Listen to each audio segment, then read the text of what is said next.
दोस्तों आज निफ्टी 50 पूरे 2.5% ऊपर रहा। निफ्टी का स्मॉल कैप इंडेक्स भी 1% ऊपर था और मिड कैप भी अराउंड 1.5% के आसपास ऊपर था।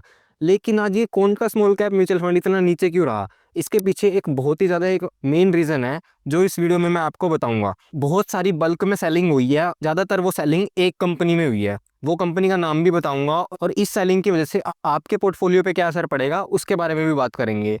मेरा पर्सनल ओपिनियन भी मैं वीडियो के एंड में बताऊंगा, तो आप लोगों को वीडियो पूरी देखनी होगी। एक और बात, बहुत सारे लोगों को म्यूचुअल फंड खरीदने में बहुत ज़्यादा दिक्कत होती है क्योंकि आज के टाइम में स्टॉक से ज़्यादा हमारे पास म्यूचुअल फंड अवेलेबल है। तो उसके लिए मैंने आप लोगों के लिए एक पीडीएफ तैयार की है। आप लोग उस पीडीएफ को जाकर डाउनलोड कर लो।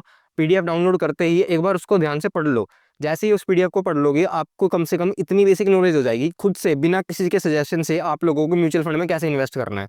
तो वो पीडीएफ की लिंक मैं कमेंट में दे दूंगा, वहाँ से उस पीडीएफ को जाकर पढ़ लो। चलो अब बात करते हैं क्वांट के म्यूचुअल फंड की, कि आज सारे के सारे इंडेक्स प्लस में थे तो ये क्वांट का म्यूचुअल फंड आज इतना डाउन क्यों था?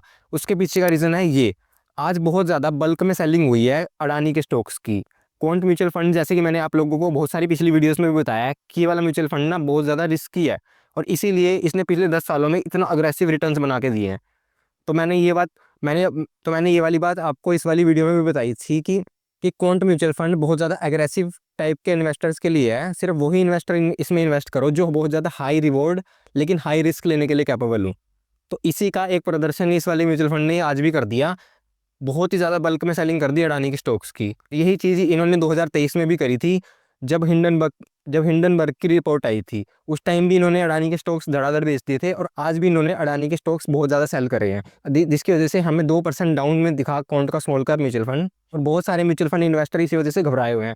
पहली बात तो मेरे को ये समझ में नहीं आ रही, अगर आप लोगों ने इतने ज़्यादा अग्रेसिव म्यूचुअल फंड में इन्वेस्ट किया है तो इतना फ्लक्चुएशन तो होगा ही। सिर्फ इतने से फ्लक्चुएशन से आप डर रहे हो, तो मैं आप लोगों को यही कहूँगा, आप लोग यहाँ से बेच के निकल लो अगर इतनी ज़्यादा डर लग रहा है, और चुपचाप किसी लार्ज कैप या फिर मिड कैप में इन्वेस्ट कर लो। और दूसरी बात, अगर आप लोग डर नहीं रहे हो, आप लोग इतना फ्लक्चुएशन सहन कर सकते हो क्योंकि स्मॉल कैप म्यूचुअल फंड में आप लोग आए हो, तो आप लोगों ने ये सोच के इन्वेस्ट किया होगा ना कि कम से कम मैं 5-10% का अप डाउन तो मैं सह ही सकता हूँ।